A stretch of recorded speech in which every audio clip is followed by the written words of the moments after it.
Okay, day third అయిపోయింది కదా, India versus England test day third కూడా అయిపోయింది.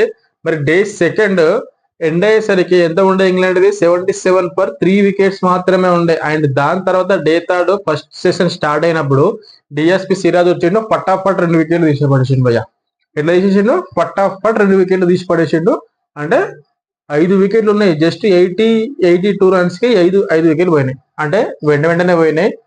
అండ్ జోయ్ రూట్ది, బెన్ స్టోక్స్ది ఇద్దరిది వెంటనే వికెట్లు తీసిండు మొహమ్మద్ సిరాజ్. అండ్ దాని తర్వాత వచ్చిర్రు జూడ్ భయ్య.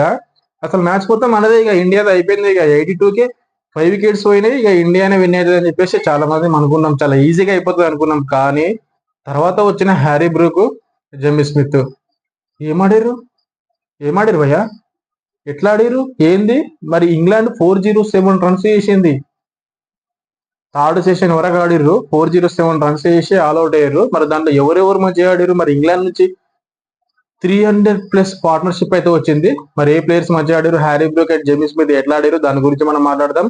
అండ్ డిఎస్పి సిరాజ్ నిజంగా ఏమైనా కంబ్యాక్ నాకు అర్థం కాదు. క్యా బాత డిఎస్పి సిరాజ్, నాకు అర్థం కాదు. పిచ్చి లేపి పడేసిండు, ఇంగ్లాండ్ వాళ్ళకి దుమ్ము దులు పడేసిండు. ఫుల్ డీటెయిల్స్ గా వీడియో మొత్తం రచ్చ ఉంటది. ప్రతి ఒక్కరుడంగా వీడియోని ఎండ్ వరకు చూడండి, జబర్దస్త్ ఉంటది వీడియో మాత్రం. అండ్ ఇంకెందుకు ఆలస్యం భయ్యా, లెట్స్ గో.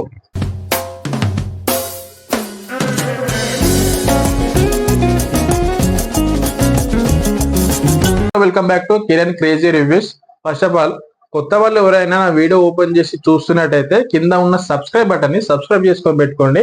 అండ్ అట్లాగే బెల్ ఐకాన్ కూడా క్లిక్ చేసుకొని పెట్టుకోండి. ఎందుకంటే నేను వీడియో చేయగానే మీ వరకు వస్తుంది, మీరు చూస్తారు, లైక్ చేస్తారు కాబట్టి.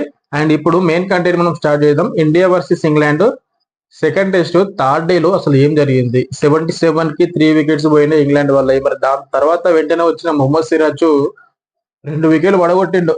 జోయ్ రూట్దే అండ్ బెన్ స్టోక్స్ ఫటాఫట్ 2 వికెట్లు పోయినాయి. అండ్ దాని తర్వాత వచ్చింది చూడు భయ్య పార్ట్నర్షిప్. అసలు ఇంగ్లాండ్ కి 300+ stand by, 300+ runs partnership. జెమ్మి Smith and Harry Brook ఇద్దరు 150+ రన్స్ చేసారు. ఏమైనా నాకు అసలు జబర్దస్త్ నాకు కదా, పర్ఫెక్ట్ నిజంగా. ఏమైనా ఆడారు అసలు. ఇంగ్లాండ్ క్యాంప్ లో ఉన్న ప్రతి ఒక్కరు లేచి చప్పట్లు కొట్టారు.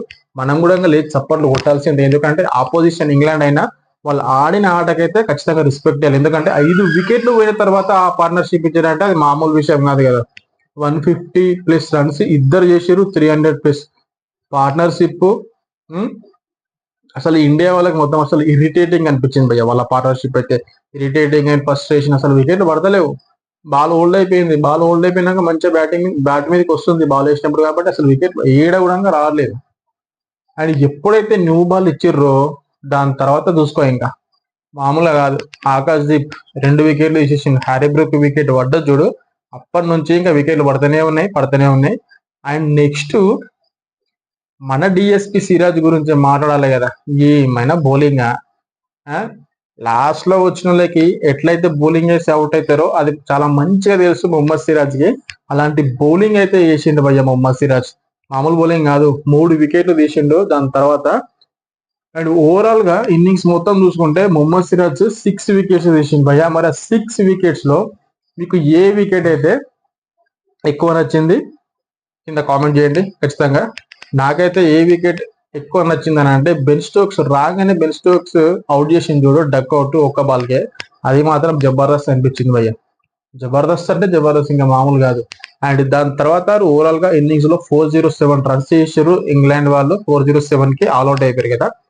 టోటల్ గా మన వాళ్ళు ఎంత చేసారు? 587 రన్స్ చేసారు, వీళ్ళు 407 రన్స్ చేసారు. అంటే మనం ఇంకా 180 రన్స్ లీడ్ లో ఉన్నాం. అండ్ నెక్స్ట్ ఇంకొక 13 to 14 ఓవర్స్ ఉండే థర్డ్ సెషన్ లో అవి ఆడిన తర్వాత మనోళ్ళు ఎన్ని రన్స్ చేసారు?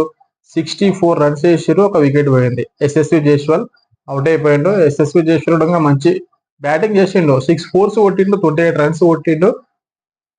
దాని తర్వాత అవుట్ అయిపోయిండు. ఇప్పుడు KL Rahul and Karun Nair crease లో ఉన్నారు. వాళ్ళిద్దరు మంచిగా ఆడుతున్నారు. కేఎల్ రాహుల్ సెట్ అయిపోయిండు. కేఎల్ రాహుల్ ఆల్మోస్ట్ 27 రన్స్ కొట్టిండు. కరుణ్ నాయర్ అప్పుడు వచ్చింది కాబట్టి ఒక బౌండరీ కొట్టిండు, 5 రన్స్ మీద ఏం ఆడుతున్నాడు అంతే. ఇప్పుడు మెయిన్ గా మనం మాట్లాడుకునేది ఏంటంటే, ఇప్పుడు మనోళ్ళు ఎంత ఆ 180 లీడ్ అండ్ ఈ ప్లస్ 64 ఎంత 244 రన్స్ కదా. మరి ఇప్పుడు మనకు ఓన్లీ ఉన్నది 2 days మాత్రమే, డే 4 అండ్ డే 5. మరి ఇండియా గెలవాలంటే ఇంగ్లాండ్ కి ఎన్ని రన్స్ టార్గెట్ ఇవ్వాలా ఖచ్చితంగా, ఇది మాత్రం మెయిన్. ప్రతి ఒక్కరు చూడండి. మరి ఇండియా గెలవాలంటే ఇంగ్లాండ్ కు ఎన్ని రన్స్ టార్గెట్ ఇవ్వాలా ఒకసారి మీకేమనిపిస్తుందో కింద కామెంట్ అయితే చేయండి. ఖచ్చితంగా నాకేమనిపిస్తుందో నేను చెప్తా. ఖచ్చితంగా ఫస్ట్ సెషన్ ఆడాలా, సెకండ్ సెషన్ కూడా ఆడాలి. ఖచ్చితంగా సెకండ్ సెషన్ లో కూడా ఒక 10 to 15 ఓవర్స్ ఆడితే మంచిగా ఉంటుంది. ఓవరాల్ గా ఒక 40+45 ఓవర్స్ వరకు ఇండియా ఆడి ఖచ్చితంగా ఒక 400 వరకు రన్స్ ఇస్తే జబర్దస్త్ ఉంటుంది. జబర్దస్త్ ఉంటుంది నిజంగా. ఇంకొక 200 రన్స్ కొడితే చాలు భయ్య. ఇప్పుడు 244 రన్స్ ఉన్నాయి కదా, ఈ 2 సెషన్లు ఆడి ఇంకొక 200 రన్ కొడితే ఒక 400+ రన్స్ అయితే కాబట్టి 440 450 వరకు అయితే కాబట్టి అప్పుడు మనలకు గెలవడానికి ఛాన్స్ ఉంటుంది. అండ్ థర్డ్ సెషన్ వాళ్ళకు బ్యాటింగ్ ఉంటుంది. సెకండ్ సెషన్ లో కూడా సగం ఓవర్స్ బ్యాటింగ్ ఉంటుంది. అండ్ డే 5 మొత్తం ఉంటుంది కాబట్టి ఆల్అౌట్ చేయడానికి మనకు చాలా టైం ఉంటుంది. అండ్ రన్స్ కూడా బోర్డు మీద చాలా ఉంటాయి. 450+ రన్స్ 4th ఇన్నింగ్స్ లో చేసేయాలంటే చాలా కష్టం అయిపోతుంది. కాబట్టి నా ప్లాన్ అయితే ఇది. మరి మీకేమనిపిస్తుందో కింద కామెంట్ అయితే చేయండి. అండ్ ఇండియా గెలవాలని చెప్పేసి నేనైతే అనుకుంటున్నా. అండ్ ఈ రోజు మళ్ళీ మ్యాచ్ అయిపోయినాక మళ్ళీ నెక్స్ట్ డే రివ్యూలో మళ్ళీ మనం కలుద్దాం. అప్పటి వరకు థ్యాంక్ యూ ఫ్రెండ్స్.